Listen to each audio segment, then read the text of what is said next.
up at PC and finishing my master's at USC and teaching. Went to teaching at Hopkins Elementary School and then moved downtown to W.A. Perry Middle School because I was going to start the administration program. And felt like I had gone to hell on earth. The inner city was so totally different from out in the country. It was all black school out in the country, which is different from what I'm used to. But the families were different, the children were different, the support was different, and God seemed to be in a lot of those families. When I moved to W.A. Perry, my very first day of school, I had taught in my 8th grade class. And some of those kiddos were spitting at me, were cursing at me, they were having sex in the bathroom, all kinds of horrible things were going on that totally blew me and my value system in my heart and my stomach just away. I cried every day for 3 years on my way from the car to the building because the teachers had never been up close to white people and had an attitude. The children had an attitude. The parents were very good when I would go to their house.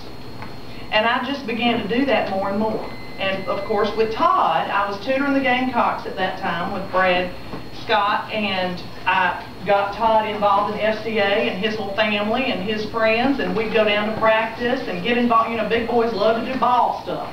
So they got interested and got involved, and we'd go on FCA retreats, and he prayed to receive Christ, and others of them prayed to receive Christ, and we just began this big family thing.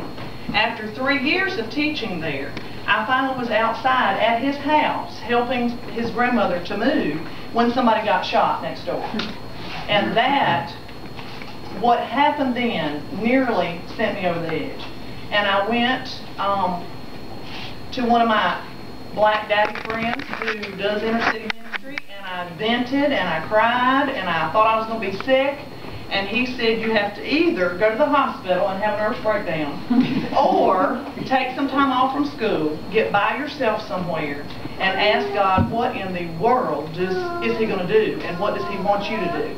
And he gave me the Experiencing God workbook. Do you know Henry Blackaby's Experiencing God workbook? Well, I did take 3 weeks off from school. So that got me 15 days into that workbook. And during that time, God gave me in my journal the Heartworks cross with the heart hanging on it and said, working to turn hearts towards eternity. Did not know anything more than that. Came back, finished the year at school, was all excited, and all of a sudden I realized that teaching at school in that situation was not the best way to reach these families. I needed to get out into the community more, and I've been raised by some very backward mountain Christian people, some of them like Billy Graham, who believe that it's more scary to disobey God than it is to do whatever it is he says. Now thank goodness he does not tell us what it's going to be like ahead of time. Because if he had explained to me ahead of time, then I would not be the one standing here talking to you. It has been a true adventure. Sometimes of the horrible nature, sometimes of the marvelous nature. We've had a lot more marvelous in the last year or two. Had a lot of awful for a long time. Because it's like going to any other mission field.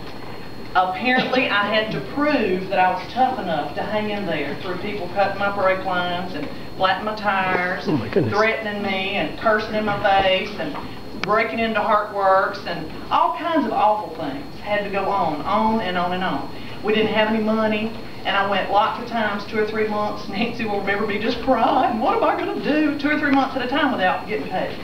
And I had never been like that. I drove a nice little car and, you know, had nice clothes and cute stuff and was used to doing all kind of nifty things, worried about what you look like and all that kind of stuff, and God just stripped all of that away. As you can tell, I'm not as worried anymore. There are many more priorities other than that.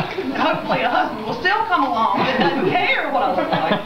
But anyway, just stripped all of my old beliefs in what was important away. And the only thing that I can explain is I was reduced down to nothing but me and God. And it was like mashed potatoes. And from that, he began to show me where he was already working. And I began to pay more attention in those areas, and it started little. And it started with Big God. It did. And totally by accident. This has happened as far as I'm concerned. God just used me. I'm privileged to be able to be in the middle of that mess and see God bring the beauty out of all of that chaos.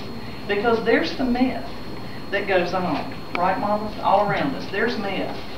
We've got several children who've lost their best friends to gang shootings, and they died. And they were 12 and 14 and 15. We found a lady, you know, when we got over there to Crescent Hill, we found a lady with her throat slit on our property. And we're right in the middle of the battlefield. Satan and his people are fighting against and around us, but God has protected our little perimeter. And it is a wonderful thing. And so far, He's protected all of our children and families. Now, our families go through a lot. They're going to be able to share